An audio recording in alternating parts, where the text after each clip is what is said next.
Pro Group Management. Workers' comp that works for you.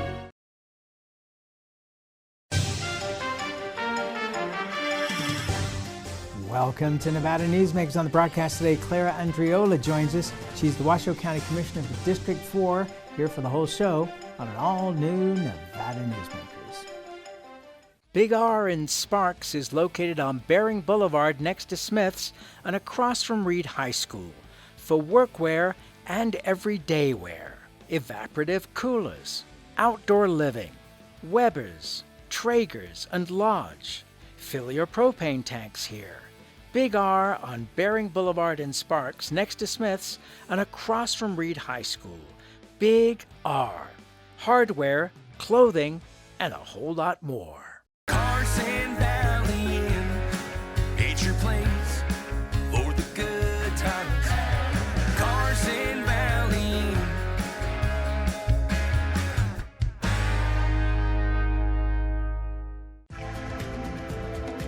Save money and take transit. Did you know you can ride the bus all day for less than what it would cost you for a gallon of gas? Plan your trip now by going to rtcwashoe.com. For 50 years, Nevada Heating has been keeping people comfortable in their homes. At Nevada Heating, call the Do It Right guys and get the air conditioning back on today. That's the Nevada Heating way. Why sweat for days on end when Nevada Heating can get your air conditioning fixed today? Call us today and we'll fix it today at 323-5585 or schedule us on our website at nevadaheating.com. As you know, Reno is booming. Toll's Development Company is helping it grow with insightful design and development, building community with every project, adding beauty, adding excitement, emphasizing our shared humanity. Reno is becoming bigger. Toll's Development is helping it become better, more livable, more enjoyable. To learn more, go to tollsdevelopment.com. tollsdevelopment.com. This is Nevada Newsmakers with host Sam Shad, a no-holds-barred political forum. Now, from the Nevada Newsmakers broadcast headquarters, here is Sam Shad. And back on Nevada Newsmakers, we're delighted to welcome back to the program after a long absence, Clara Andriola. She is now Washoe County Commissioner for District 4. Pleasure to have you back on the program. Thank you. We have known each other forever, it seems. It's been a long time, yes. When I first met you, you were running the Associated Builders and Contractors, yes, and lobbying at the legislature. And then you spent a lot of time, and still are, with the Reno Rodeo Foundation and doing wonderful works there. And then the governor says, Clara Andriola, we've got a seat to fill. What do you think? What was that conversation like? Well, it was definitely something I'll remember forever. The governor was very gracious and really was a little surprising because I was at the office and I didn't recognize the number, and there's kind of a little story in terms of I thought it might be a scam, so I did let it go to voicemail, but decided I should call back, and the governor was kind enough to answer, hello Clara, this is Joe Lombardo, and I was the only one in my office and felt the need to really respect him and the office and stood up during the entire conversation, realizing when I was done there was no one actually in the office to see me standing up. So, but that's respect. It is respect, and I'm very grateful. His leadership is amazing. We're very lucky to have him in the state of Nevada, and I'm very appreciative for his appointment. What did he ask you in terms of the job? Well, he, we discussed essentially my qualifications and my interest in serving in District 4 in Washoe County in that seat. And so it was a lovely conversation. It's always interesting when somebody, especially for somebody who has served on the other side of the table, being a lobbyist and dealing with politicians, to then get a job as a politician. What were your expectations, and what has been the reality so far? Well, serving in public office has really been something that I have been asked to do over the almost 35 years I've been here. And all of those requests were greatly appreciated, but I declined. It just wasn't right for me, and I feel like I'm in the right place now in my life. I feel like I have a lot of experience to really understand the parameters to which that job entails. And being on the other side, both at a local, state, and even a federal level, really gives me, I think, an opportunity to understand what those requirements are behind the other side. And we've seen over the years various elected officials in various capacities doing great work. And we've also seen some that sometimes have an agenda that seems to be the priority versus the job at hand. So it gives me a lot of incentive to do the best job I can without an agenda, looking at the research, looking at the issues, and really making a decision for the best interest of District 4 in our county. One of the things that the governor has to do is if it's a position that is a Republican or Democrat position, he has to fill it with a person of that same party. You are a Republican, you have been for a very long time. Do you look at the job from a Republican point of view, or do you look at the job from more of a nonpartisan point of view, which is, you know, you're representing all the citizens of District 4 and in a bigger picture of Washoe County?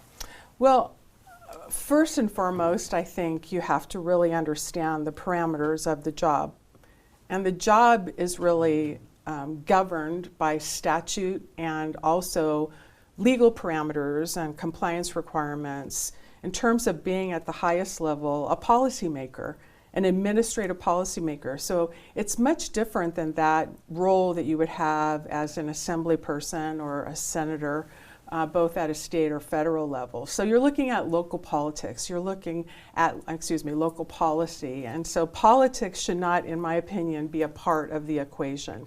You're looking at as the infrastructure of our community, you're looking at from, you know, the first breath of a child into the last breath, and all of the infrastructure and resources in between, whether it be trash removal or as complex as various building ordinances, and even being a quasi-judicial branch in terms of appeals that may come. Understanding the process is our legal responsibility, and that really strips, in my opinion, the political piece of it. I think local politics have to stay local, and they have to be at the best interest of the community to which we serve. I always like to ask this question of people who have been newly positioned into a position like this, which is, what's the thing that surprised you the most? I think the dedication, honestly, of staff and the work that they do to put in all of the requirements before it comes before the commission. When you're on the other side and you're looking at sharing information with elected officials, you know, you're coming from the position that you're trying to help educate in a fact-based approach. That's how I worked when I was on the other side, that's how I work now.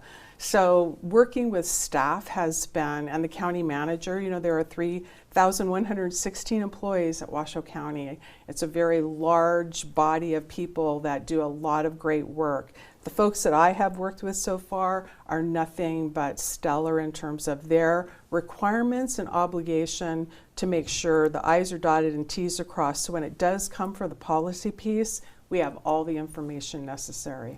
You know, I every once in a while I'll be on talk radio, and it always drives me crazy when you get that phone call that says, well, you know, all the government employees are all criminals. And, you know, the reality is that, yes, there may be one or two out of the literally thousands of people that work in state, county, federal government. But the majority of people who are working in these positions are hardworking people doing their best for the communities. That is absolutely correct. And any large organization is going to have a group of folks in various different degrees of competency and their dedication. But what I've seen so far is really exemplary. All right, let's take a break. We'll come back and we'll start talking about some of the issues that have so far crossed your desk. Okay. We'll be right back. Remember 2010 in northern Nevada, 13 to 14% unemployment, thousands of homes in foreclosure, Nevada's casinos closing? Families in the Reno-Sparks area were hurting. Many were losing everything. Then Story County launched a game changer for our region, a public-private industrial partnership, streamlined permitting, slashed bureaucracy, attracting Fortune 500 companies that made Nevada their home. Story County generated a river of cash to area communities. Economic studies by the state and others for the Gigafactory consistently show positive economic benefits for our region. $4 billion in local wages, $17 billion in consumer spending and economic activity, over $100 million in taxes to Washoe, Story, Reno, Sparks, and Nevada, just for the Gigafactory alone. Story County, improving northern Nevada one industry at a time.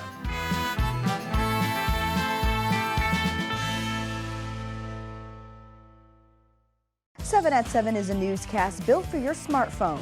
It's a 7-minute newscast available every weekday at 7 a.m. and 7 p.m. at lvrj.com. We don't waste your time, and we give you the day's top stories. We at the RJ have noticed some similarities between us and a certain BTS character, RJ. Plus the latest in Las Vegas business, weather, health, and entertainment news. 7 at 7 streaming now on your smartphone.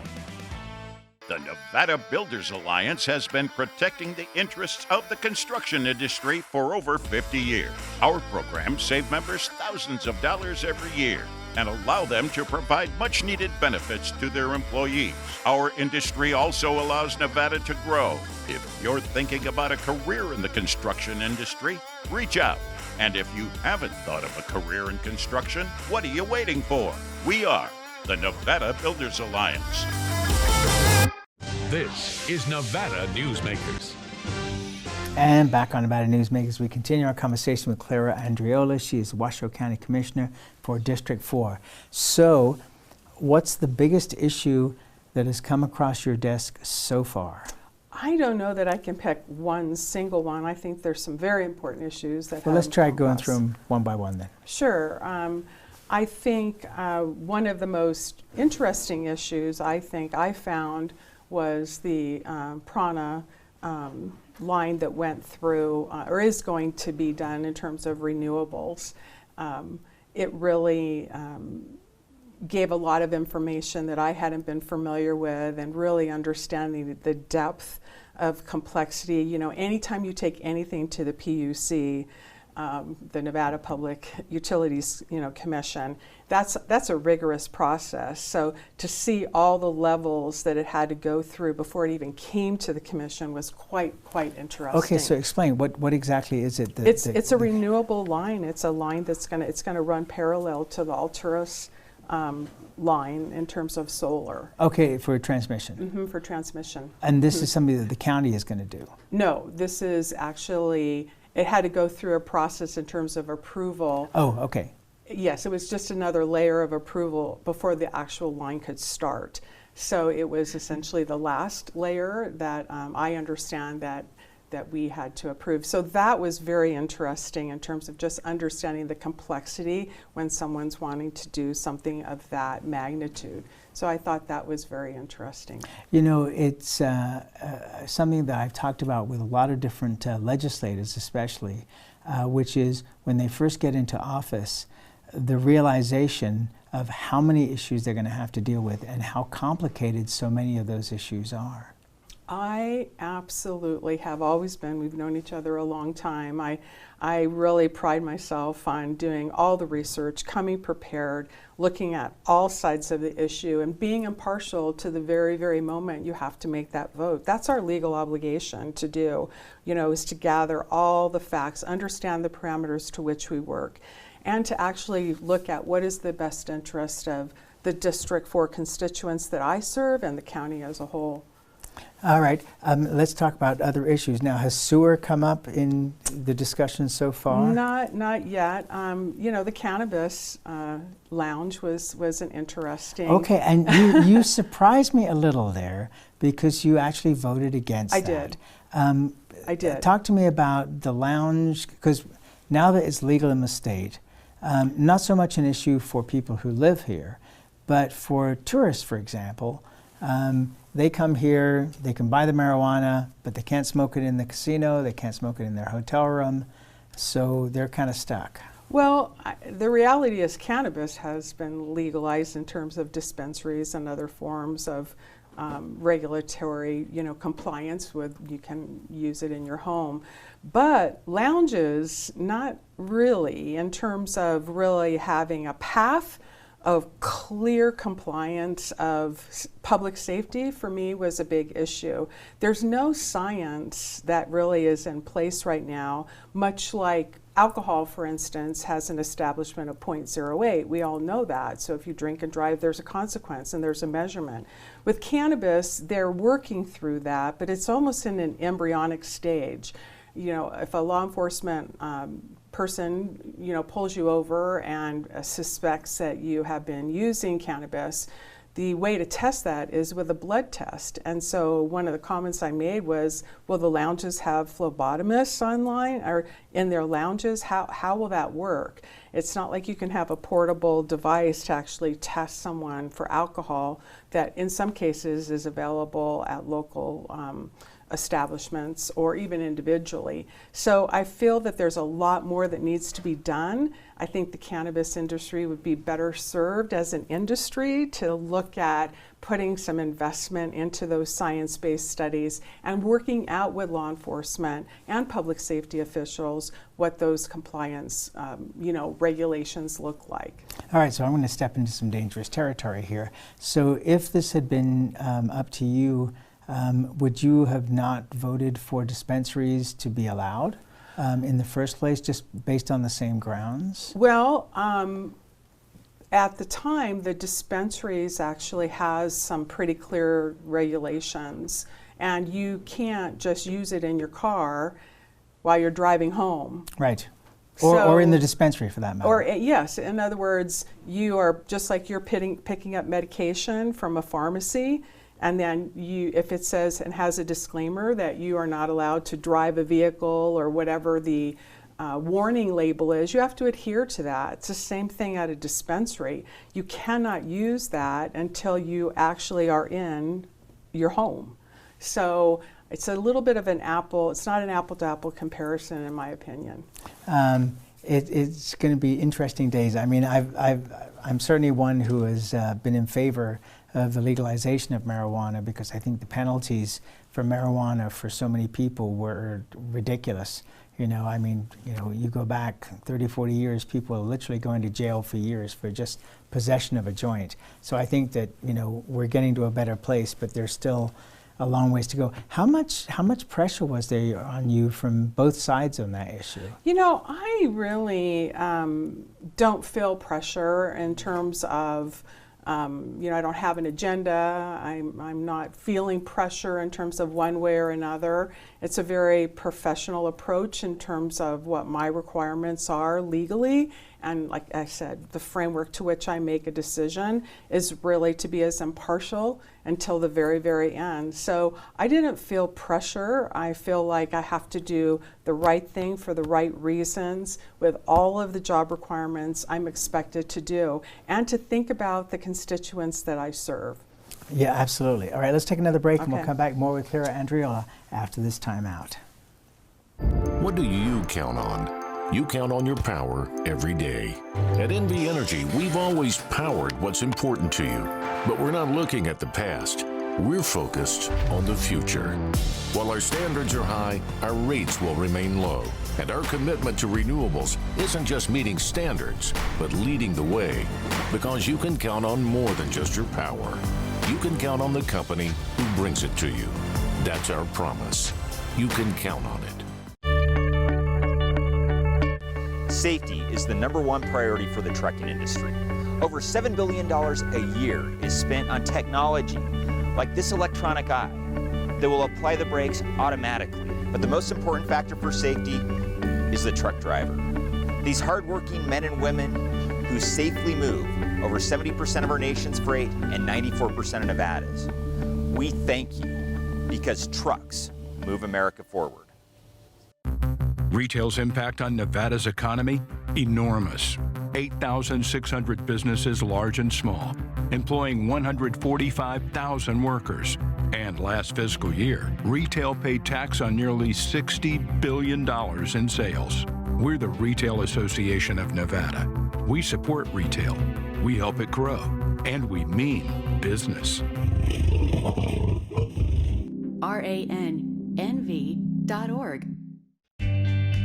Pro Group Management is the place where companies can find workers' comp solutions that are designed to meet their specific business requirements. As regulations evolve, Pro Group takes a proactive approach to clear the path to make sure your business stays ahead of the curve. Knowing your workers' comp program is optimized, you can focus on other important matters related to your growing business. Pro Group Management, workers' comp that works for you. This is Nevada Newsmakers. And back on Nevada Newsmakers, we continue our conversation with Clara Andriola. She's the Washoe County Commissioner for District 4. You know, I didn't want to let this program go by without mentioning Bill Bilyeu, former Speaker of the Nevada Assembly. He passed at some point over the weekend, and I posted the obituary on our Facebook page. I went back onto the Nevada Newsmakers website, and in the search box you can type in anybody's name and see all the appearances they've made. I gave up counting when I got to over 81 appearances on the show.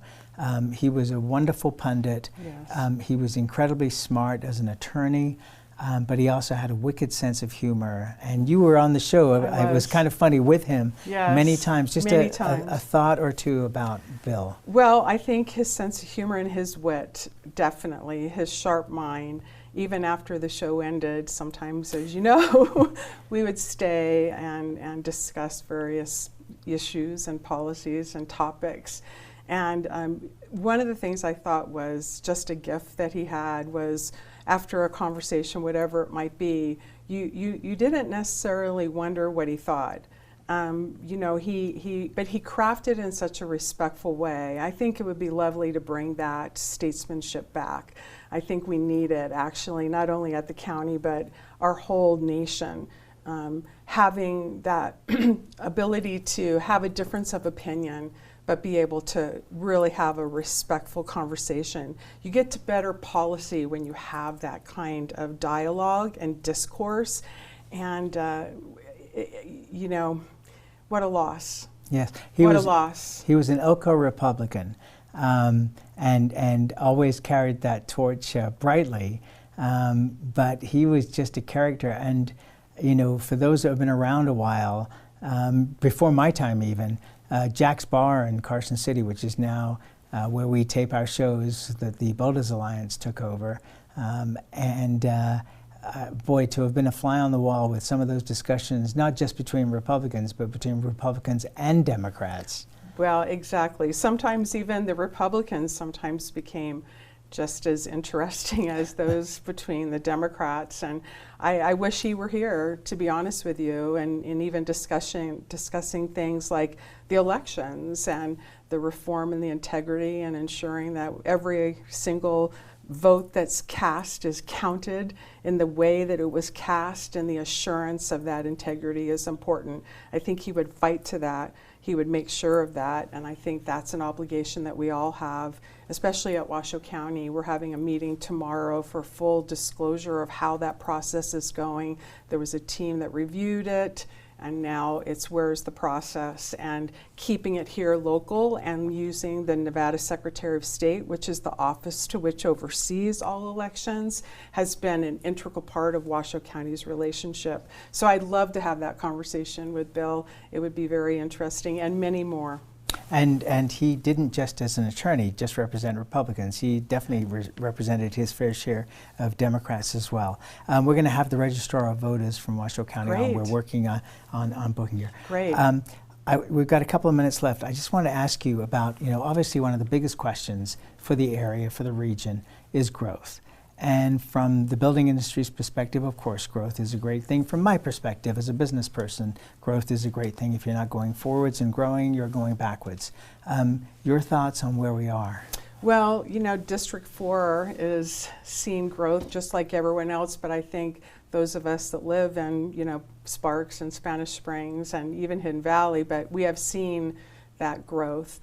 Serving on the Planning Commission really afforded me a really deep understanding of the process and the real extensive process, and looking at anything that's going to go up, does it have the resources and infrastructure before just approving it. I think a lot of folks don't necessarily understand the depth to which that goes through and compliance. But for District 4, I think the lands use bill is really, really important.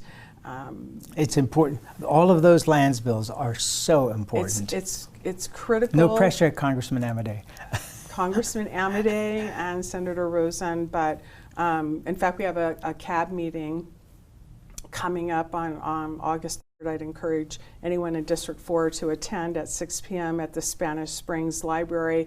We're going to have Sparks Mayor Ed Lawson, a representative from Senator Rosen's office, and then Kate Thomas from Washoe County. It will definitely be an opportunity to see where the history of the bill or the lands use, it's been around for a long time. Even Senator Majority Harry Reid actually, you know, was going to do some things that didn't happen. And so where it's been, where we're at, and where it's going. And that's the framework to which that information will be shared. So 6 p.m. August Spanish Springs Library. And that's where we have to leave it for now. Please come back soon. It's great to have you back on the program. Thank you. And we'll be right back. Carson Valley Inn, it's your place for the good times. Carson Valley Inn.